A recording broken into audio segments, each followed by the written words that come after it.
We're looking at the idea of a side crucifix position. Let's understand right from the start that anytime we're across someone's side, there's two basic ways that we can enter into side crucifix, two basic philosophies of working. The first is to hold my training partner's arm between my legs, like so. If we employ this method, we are scissoring our legs around our training partner's arm. We're not squeezing them, rather one knee goes forward and one knee goes backwards in a scissor action. The second you scissor, you do things to your opponent's body through his shoulder. If I just squeeze my legs, there's no effect whatsoever on Placido's body. But the minute I scissor, you will see your opponent's head come slightly off the mat and his arm gets caught in a position where there's very little ability on his part to wiggle his arm free and resist. Okay, if I just squeeze, he can bridge, he can move, he can do whatever he wants. But the minute we start that scissor action, now the head comes under your control and you can go to work. Always understand that the other component will always be some form of underhook. If I do not have an underhook on the other side, I don't really control my opponent at all. So I always need the underhook on the far side and that scissor effect on the arm on the near side. It's in my best interest to control my training partner's head as I do this. Why? Because if the head is not controlled, Placido can pommel his hand and start forming his own underhook and causing problems for me. If I control his head and he tries to pommel in, it's significantly more difficult for him as I move through a range of positions, and I use my shoulder to shut out his pommeling hand. The further my shoulder is back, the more he can pommel inside and cause problems for me. So I want to pull my shoulder to his shoulder. At the same time, I want to make sure his head is under pressure. So when he goes to pommel in, it's a difficult thing. And in this way, you have excellent control of your opponent's body. Okay. Now, the obvious question is, how are you going to get to this position? Because typically, your opponents start in a pretty good defensive position like so. Now, we know how to get to the underhook. We've seen that in numerous occasions. Our favorite method in here is always the 10-finger method, where our head comes down towards the floor and we go in and lock. So getting the underhook by now is already known. What about getting into the scissor position? Well, one method is always a simple wrist control, where I reach for my training partner's wrist and I start this action of pushing the wrist downwards. If I can ever create a situation where I step over my training partner's legs, you'll right away into that perfect side scissor position. Now the good news is there's often wrist control here. Okay, there's often opportunities for it. And often from here, your opponent will be pushing on your hips, doing all kinds of things like so. And it's not that difficult to step over and get that initial control. Okay, so just keep your eyes open. Look for any kind of extension and pushing, particularly on your hips. Okay, so if I start off like so and I feel someone pushing, I will go with them, and then from here, step over my training partner's legs, and we end up in good attacking position. So this is certainly one very practical way to get there. Sometimes their arms are in tighter, like so. When we see this kind of thing going on, same idea. We just step away and lengthen our training partner's arm so I can step in over the top. Now I want to make sure I step up to the shoulder with the bottom leg. As he goes to pull his arm free, it's not so easy. It's a good controlling grip, and you have excellent control over your opponent's near side shoulder. Okay. Now, in my opinion, the single best method of doing so involves taking an underhook on our training partner, like so, and then from here, stuffing our training partner's head and getting control of the head just like so. From situations like this, very often we can take our knee and pressure it back into our training partner's arm. So even if his arm is contracted, like so, look how I just take my knee into my training partner's armpit. And we start that action of sitting through. My legs take his arm out of position, and as a result, we catch our training partner, and we end up in that classic side position. When he goes to pull his arm free, it's a very difficult thing to do. So once again, I start off with an underhook on the far side. I use the underhook to draw my training partner up from these kinds of situations because I take my knee inside my training partner's armpit. Okay. Ideally, what I would like to do is to create situations where I step over my training partner's head and I use that to clear his arm out of the path. Now, as my leg scissors back, we capture our training partner's arm and end up in a good pin side situation. As Placido goes to pull his arm free, he finds it a very, very difficult thing. Okay, so one more time. His arm is in good defensive position. We pull our man up on his side. We take our knee to the back of his head, and I use my knee to disrupt his hand position. Then I put my second knee into his armpit. And as a result, as my top leg comes off, it captures the arm. And as a result, we can now go into an excellent pin position. Placido tries to pull his right arm free and finds it a very difficult thing to achieve. He's got excellent control over the man. So these are practical ways to get into that very, very useful side scissor position where his arm is caught between the scissoring action of your two legs. We're going to go into the first major submission hold out of the side scissor, side crucifix.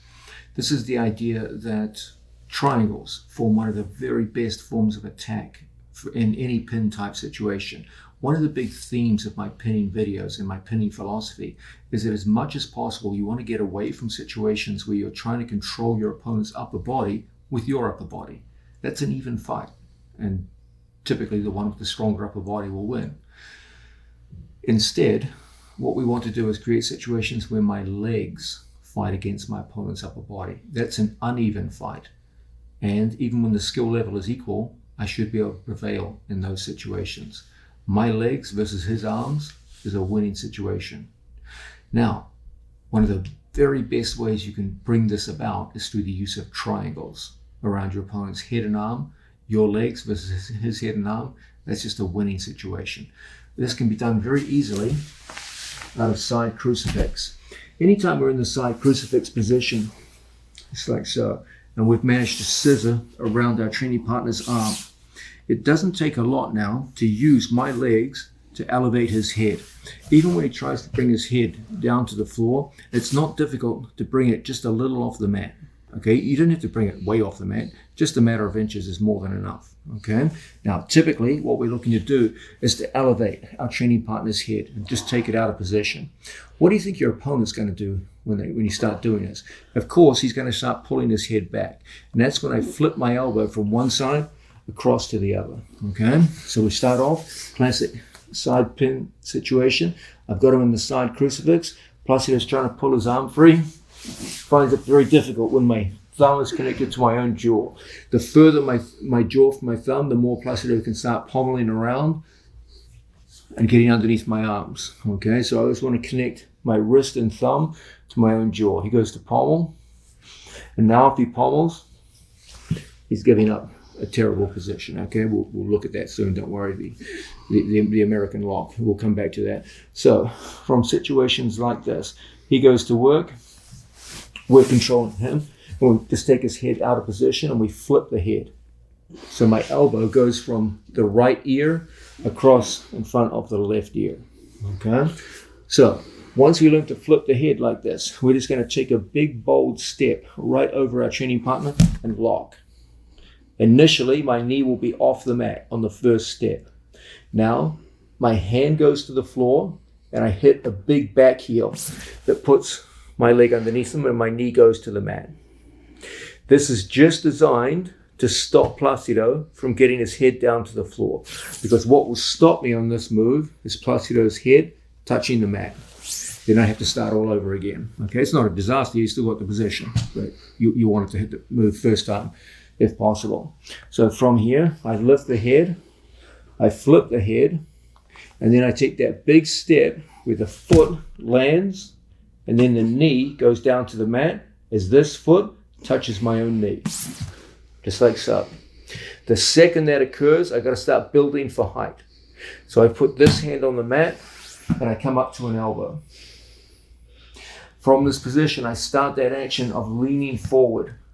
Then I take Placido's head off the mat and I lock up the figure of 4, just like so. Okay? Now you're into your reverse triangle. Now, this is good. And to be honest with you guys, a lot of times you can just finish it right here. However, you guys know we're not just looking to finish decent opponents, we're looking to finish the toughest guys in the world. And so we've got to go a little further than just that basic finish. So here we go. We've got the initial scissor. We've got the initial head control. I flip the head. I step over. And my knee goes right on Placido's carotid artery. Then my knee comes down to the mat and my foot touches my own knee. I bring my elbow out, body forward, and I start building for height. I lean and we lock up the figure of 4. Now, where we are now is good, but I don't want good, I want great. So I take my free hand and I go hunting for Placido's foot and I catch it. I pull it and I feed it elbow deep to my second arm. So now I'm anchored to Placido's legs. Okay? Placido goes to twist out of my Senkaku and I'm anchored into the legs. Okay? If you want, you can double up on it. I leave that up to you. You don't have to. I normally just go like so. But this is also good. Now from here, as Placido tries to fight off my triangle, he can't because his legs are screwed. When he tries to bridge, it's hard on one foot. And then from here, we strangle for a particularly tight finish. Now, let's talk about this finish. There's many triangles out there, okay? I think, Placido, you will agree with me? That's a freaking tight triangle. It's tight. It feels like there's a goddamn tourniquet around your neck, okay? It's one of the tightest triangles you'll ever come across. So, starting once again, we've got our underhook. We've got that classic side crucifix position that brings his head ever so slightly up off the mat. Now from here, we flip the head, I step, and I focus on getting good coverage of my knee right over his carotid artery. As my knee comes down to the mat, I can back heel and touch my own knee. I start that action of building for height so that I can lock a good tight Senkaku. Just the Senkaku itself is pretty damn tight. However, let's rotate, buddy. From here, I catch, I draw, and I get my anchor to the legs. Okay? Now, when poor Placido tries to work his way out of this position, you're in just a phenomenally tight hold. And from here, the triangle is absolutely merciless. So, let's focus on going this way so that people can see the anchor on our training partner's foot. We've got side control. We've got the side crucifix in place. We bring our training partner's head off the mat, we flip the head, and we step over. From this position, we focus on turning the corner and locking up the initial Senkaku. I build and I start hunting for that foot. It's okay, you don't have to give it to me. From here, I go hunting and I want to catch and pull and lock it up over the top. Now, as he goes to pull away from me, tries to bridge and scoot, shrimp and all those things that people do, now we just squeeze a good healthy back heel with our legs and we get to a really, really tight strangulation. Now, we just looked at the devastating use of reverse triangle, often in Japan known as Gyaku Senkaku, the reverse triangle.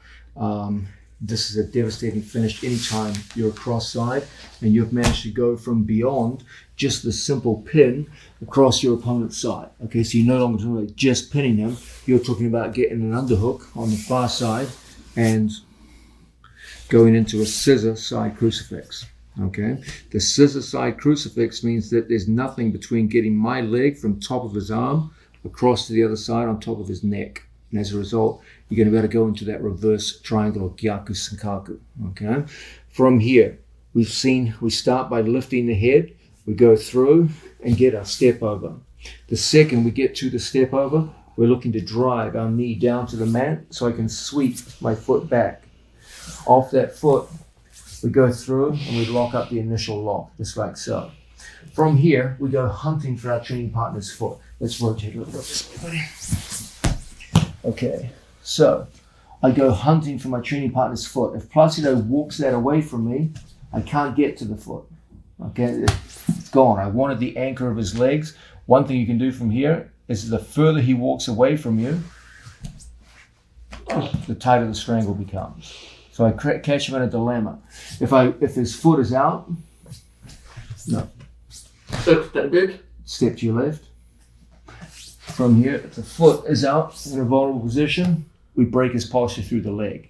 If he twists his foot out, then the angle, as he walks out in the opposite direction, facilitates the strangle. Okay, so between the anchor and the angle, he often gets finished.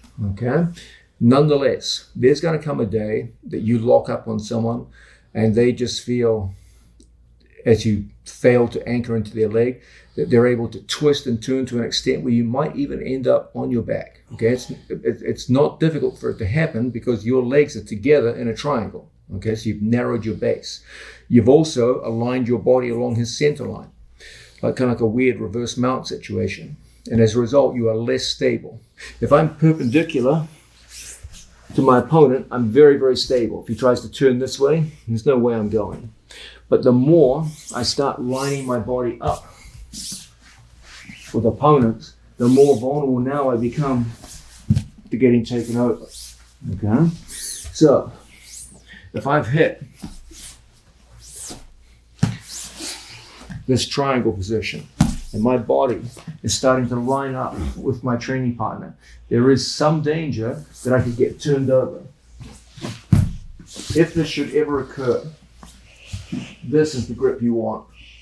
You want a belly grip here. I wouldn't recommend locking both hands. It's not wrong, you can do it, but it's not your first option. What I need to do, let's rotate. What I need to do is make sure that this knee is not on the back of Placido's neck. This creates a very weak triangle. Placido just bench presses with his hands and he'll never strangle. What I want to do is have confidence that this grip enables me to get my knee lower. So from here, I shift my hips so that my knee finds his carotid artery. Now, when I bring my second leg up and I lock the triangle, it's an instantaneous strangle. I cannot emphasize enough this knee position. If my lower leg points downwards, it will always be a feeble strangle. Why? Because there's space between my knee and his carotid artery. Everything relies on me getting the belly grip and the bicep grip opening with a back heel. So if he tries to yank out, it's difficult. You can't just be like this, adjusting, and the head comes out and it's all gone.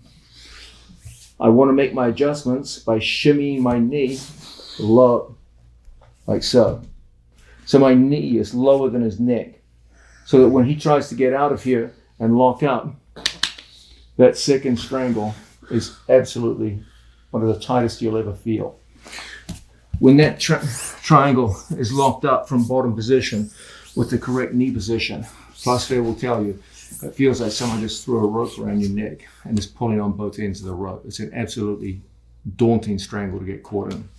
So, once again, we find ourselves in top side position. Oh, flashbacks to Enter the System My triangles. God, from here, no one wants that flashback. From this position, we step through and over the top we go. Now, we flip the head, we step over. From this position, my foot rakes back towards my own knee. I would love to be able to anchor myself into the legs, but he walks his legs away from me. And that change in angle sometimes means we can get bridged over. When we see this, don't just panic and let go. Now you're bottom side control. You don't want that. So reach through and catch. From this position, I'm firmly anchored to my opponent. I open without lifting my leg. I open and keep my leg disciplined and down. My second foot either touches the ground or I shimmy without touching the ground, like this. until my knee is lower than his neck. As a result, when I lock the second lock, it's an instantaneous strangle, okay? And you can get a very, very impressive strangle even from bottom supine position. One of the big themes of this video is the idea that it's better to know many variations of one move than it is to know many moves. Triangles are one of the most obvious examples. There are around 5 highly effective variations of triangle that you can use. Unfortunately, most jiu-jitsu players only use one, the front triangle from guard position or mount position, but there's many other variations too. We've just looked at the reverse triangle, very useful from side top position. It flows very well into another great triangle, the side triangle, or Yoko Senkaku. So here we are, we're across our training partner's side. We've done a good job, as we've seen already, with the idea of catching our training partner on that far arm and securing our underhook.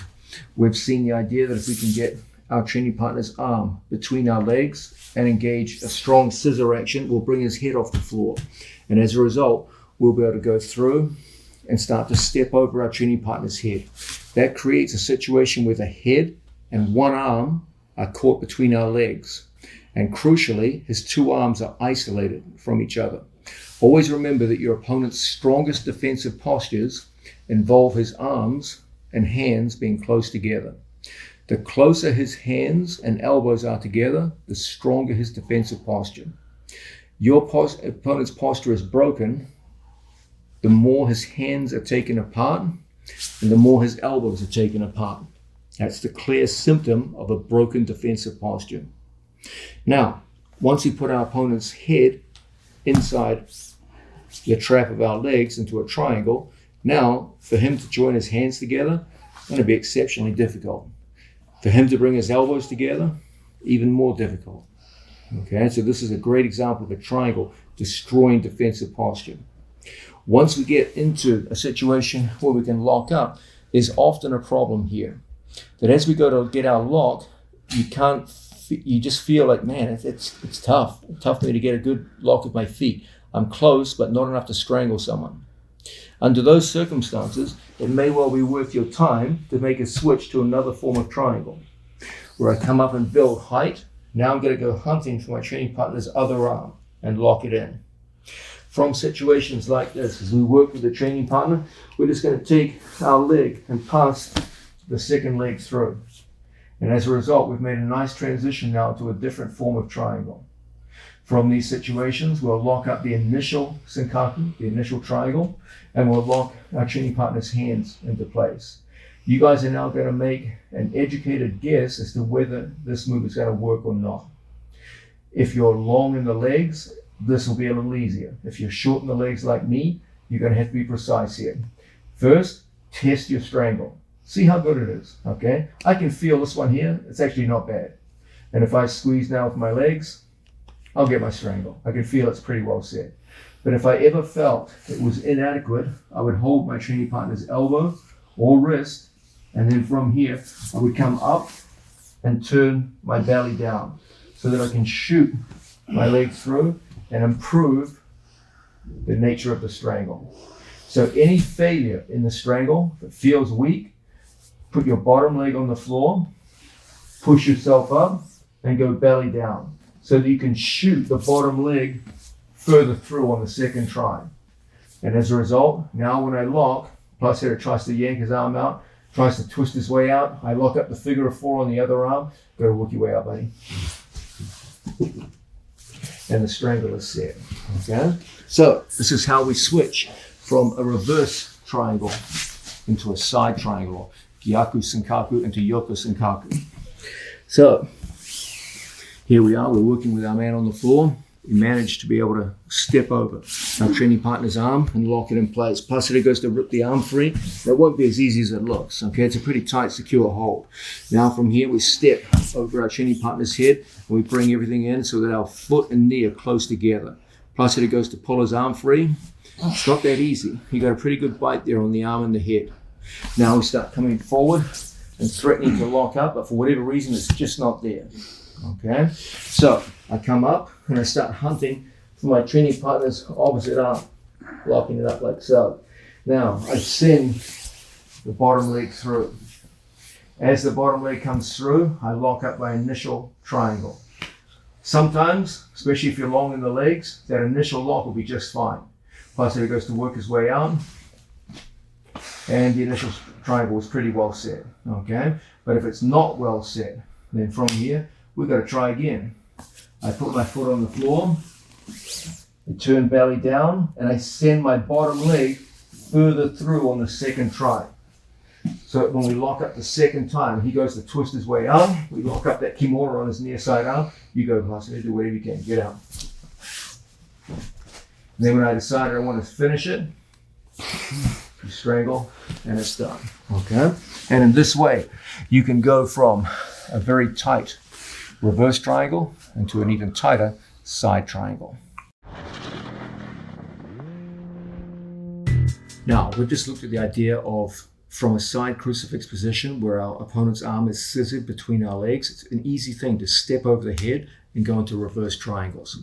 Once you go into the reverse triangles, you have a great choice between switching between reverse triangle and side triangle, Gyaku Senkaku into Yoku Senkaku. These are an incredible mixed pair, and as one fails, the other will typically succeed. The great thing about the Yoku Senkaku or side triangle is that it gives you other options, and these will become particularly important either because your initial lock of the triangle wasn't that good and you don't feel like you can recover, or two, because you're like me, you got short legs, okay? I'm lucky to be working with Placido now, who's got very narrow, weak, feminine shoulders. And as a result, it's very easy for me, even with my short little legs, to lock that triangle. But what if I was dealing with a big old husky Gordon Ryan, someone like that? There's no way I could lock the triangle under those circumstances. So what would I do? Well, anytime you have Yoku Senkaku, the side triangle, you can always use that to lock up a kimura. Okay, and this, I believe, among my short-legged friends out there, will be the better option. So, from a situation where we start off, as we've been looking at, we've got a hold of our training partner's arm, and we've put it inside the scissor of our legs. We've got a hold of our training partner's far arm and that underhook, and our fist is close to our own face, and we're doing a good job of controlling the head. So when Puro Placido goes to move around, it won't be easy. We've got excellent control over him. Okay.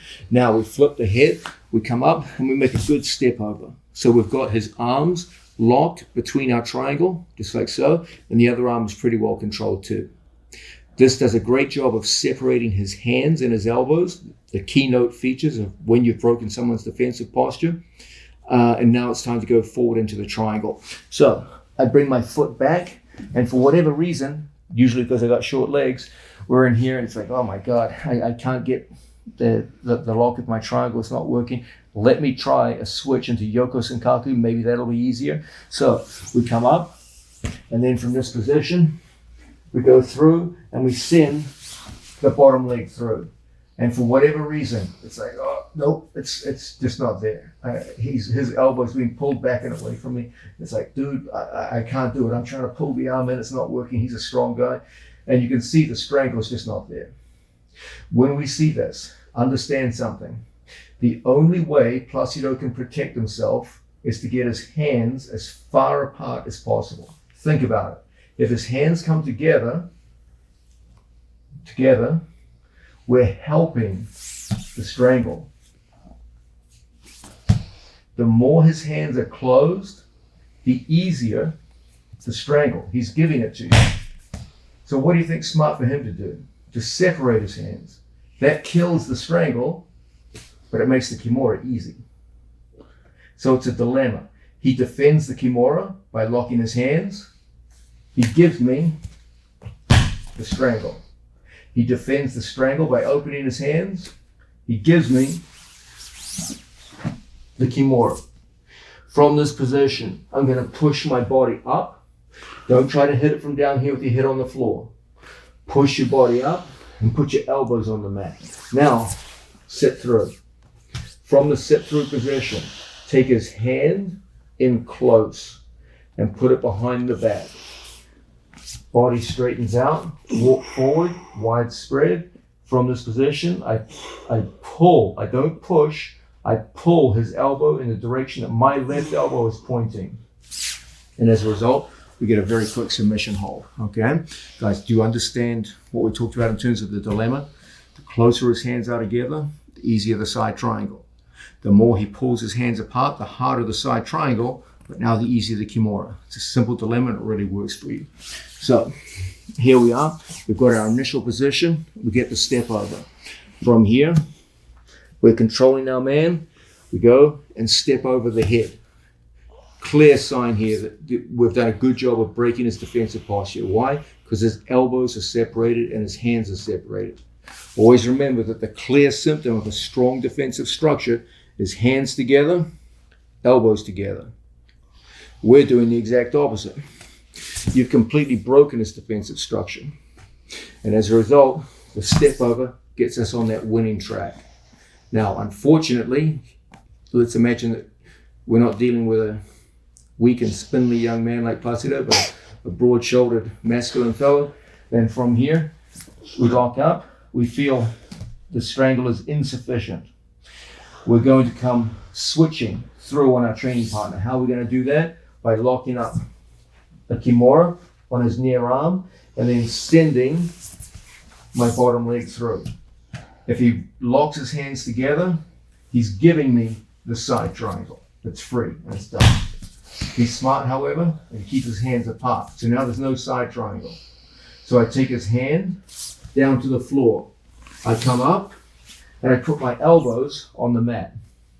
I don't want to hit my elbows off the mat and he turns to his left and I face plant down to the ground. Put your elbows down. Now, come up with the legs. Don't try to finish out here. Okay, I'm not going to say it's impossible, but if he fully extends his arm, it can get problematic. He can start rotating his wrist. So what I want to do is bend the arm in. Get a good, healthy 90-degree bend in. Now we start that action of posturing up and forward and arching our body out. And even without applying the lock, Placido will tell you it just feels like everything's going to come out of the socket. So there you have it for you short-legged athletes out there. If you feel you can't get the strangle with your legs, just turn it into a Kimura. Understand that the more he fights the strangle and fights against your short legs, the easier it becomes for you to get that Kimura. The beauty of the reverse triangle is it takes your opponent out of a sound defensive structure right from the start. You've already got him in a compromised position just with the scissor side crucifix. Always understand, guys, what constitutes good defensive posture for your opponent is hands together, elbows together, close by the ribs, just like so. The more you separate the hands and the more you separate the elbows, the more compromised his position becomes. And a side crucifix, obviously it's highly compromised. Once you start throwing triangles around the head and one arm, now it's almost impossible to join elbows and knees. He's not only compromised, but you're starting to actively work your way into submission holds as well. So this is a really, really threatening situation for the other guy. Now let's look at how we can use this method of going into reverse triangles and start hitting arm locks on the other side of his body. In this case, it's going to be Urigatame, a straight arm lock where we can press the elbow down from a straightened position and cause problems for our opponent. So we've seen that from a situation where we're across side on a training partner, we've managed to secure an underhook. And then from here, we're able to step over our training partner's leg and scissor the leg in like so. When he tries to pull away from here, it's a difficult thing. It's easy for us to control the head and start to step over and go into one of our favorite attacking positions. Once my opponent's head and arm get caught inside my triangle, it's hard for him to bring his elbows together. It's hard for him to bring his hands together. You have options now to go from this triangle to another, the side triangle. You got Kimura options on the arm, another great option from here. Once we start coming up on our training partner and locking the hands in, we can start bringing our training partner's arm out into a straightened position so that his wrist gets caught up here on my collarbone. Okay? Now, once we get this lock and we hold in, my head comes down towards the mat. When he tries to twist his arm out, it's a difficult thing. It's just a good controlling lock. Okay? Initially, as we go to threaten our opponent, the Urigatame from this position doesn't feel particularly strong. So what most of your opponent's going to do is to twist their arm out. Okay, and twist it. As you feel the twist starting to occur, follow the twist of his hand. So as he twists and twists and twists, he comes out and goes right into our wrist control. By this stage, my triangle should be open, okay? And my hands lock in. Now from here, I come back, stepping over my training partner's arms, and I settle down into my two knees just like so. I take my hand and cover my own hand. This is a good lock. This is a better one. My elbows pinch. Don't have your elbows flared. Don't just try to pull them back with flared elbows. You weaken your position. I want my right elbow to pinch into his armpit and my other elbow to pinch into his shoulder. Okay? The further my elbows are splayed, the easier for Placido to either straighten his arm or to slip his elbow inside my wrist and forearm. So what I want to do here is maximize my use of the lever by holding up by the end of the wrist and grabbing my own hand. And instead of having my elbows splayed, I try to touch his shoulder with both my elbows, right in here. Now when Placido goes to pommel out, No, it's tight. it's freaking tight. Now my goal is to take Placido's elbow up onto his rib cage. What most people do wrong is they just try to lift. He bridges and nothing happens. Okay? So instead, I pull his elbow up onto his rib cage. And as I make the pull up onto the rib cage, my elbow rises. So my elbow tracks up onto his rib cage. Like I wanted my elbow to finish here. Okay? So you can see the American lock is a circular lock. It's often misrepresented as a kind of paintbrush where you brush the hand along the mat. Okay? What I want to do is focus on first trapping his shoulder, my two elbows, touch. One at the armpit, one at the medial deltoid. So when he goes to, say for example, straighten his arm, No. it's just not going to happen. He feels like he'll break his own It's arm. already tight, yeah. Now from here, I bring the head down and I lift everything in my elbow onto his rib cage up here. It's a circular, sorry, it's not a circle, it's an arc, like a curve, where there's a curve of my arm up on top of the rib cage. And if this is done, okay, step number one, get your grips. Don't be a fool and grab at the short end of the lever. Okay, these are two short ends of the lever. I'm grabbing my own forearm at the short end of the lever, and I'm grabbing his arm at the short end of the lever. He just straightens his arm, now it's gone. Okay, that's just foolishness. You're going to grab a lever, grab at the end. So I can't grab his hand because the hand flexes and you can lose it. So what I do is I put half of my hand on his hand and half on his wrist so that my middle finger catches the very end of his wrist. Okay, don't get obsessed whether you use the thumb or not. Okay, I've seen good people use both.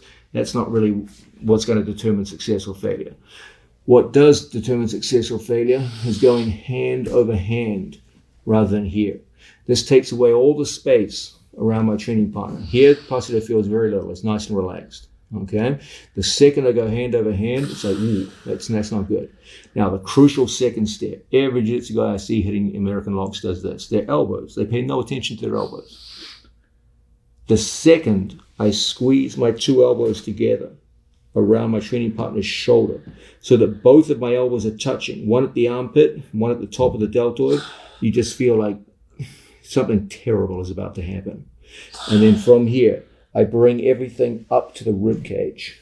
I don't brush the mat. I bring everything up here, my elbow coming up to his rib cage. And believe me, by the time it gets there, terrible things would have happened. So That's friggin' tight, yeah, man. it's a scary lock when it's done properly. Let's go through it all again, buddy. Okay, we've seen this idea that we start off with our underhook in place.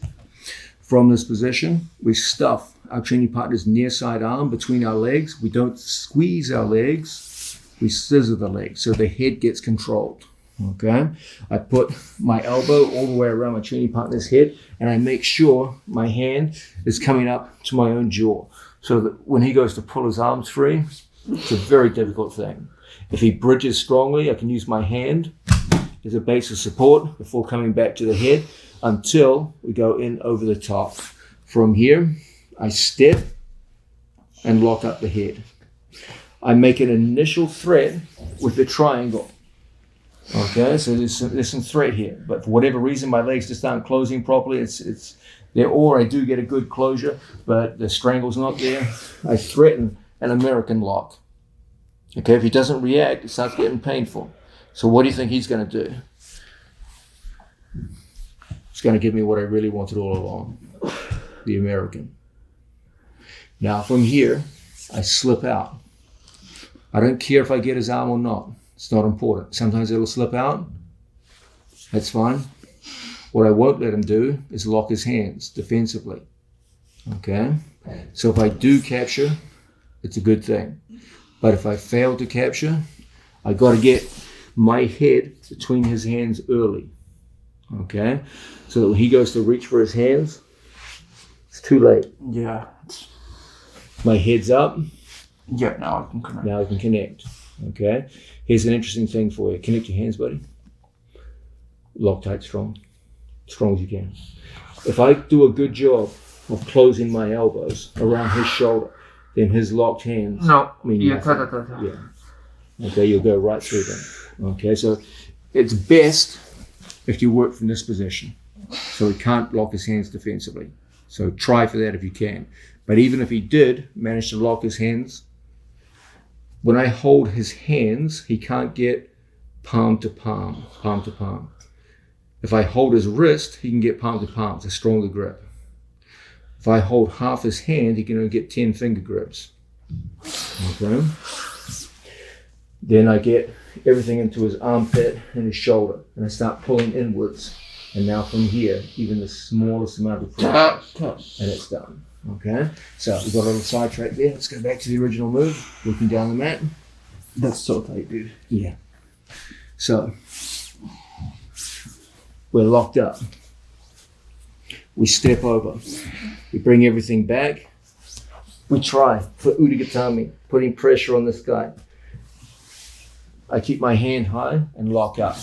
When I step back, I try always to control my training partner. Right there at his arm. My hand locks halfway on the hand, halfway on the wrist. Initially, I can grab here, that's fine. But when I come up to my knees, look out from this position, I grab my own hand. I turn and face the camera, buddy. Now, if we could just bring the camera in close. Here, you can see that no part of my elbow is connected to Placido's shoulder. Okay, so I have a good grip, but I have poor elbow position. Our whole thing is to close one elbow into his armpit and touch his shoulder, and touch the other top of his shoulder with the other elbow. So it looks like this. It's that action of scissoring around the shoulder that just tightens everything up. And then from this position, he goes to pull away from me. I just draw everything up onto the rib cage, and it's done. Okay? And in this way, we turn an initial lock with the reverse triangle, then a threat of Udigatami, and you go into one of the most devastating submissions if you can get the position, the American lock. When you perform the American in this way, it goes from being a rather low percentage, unsuccessful move to a truly frightening lock.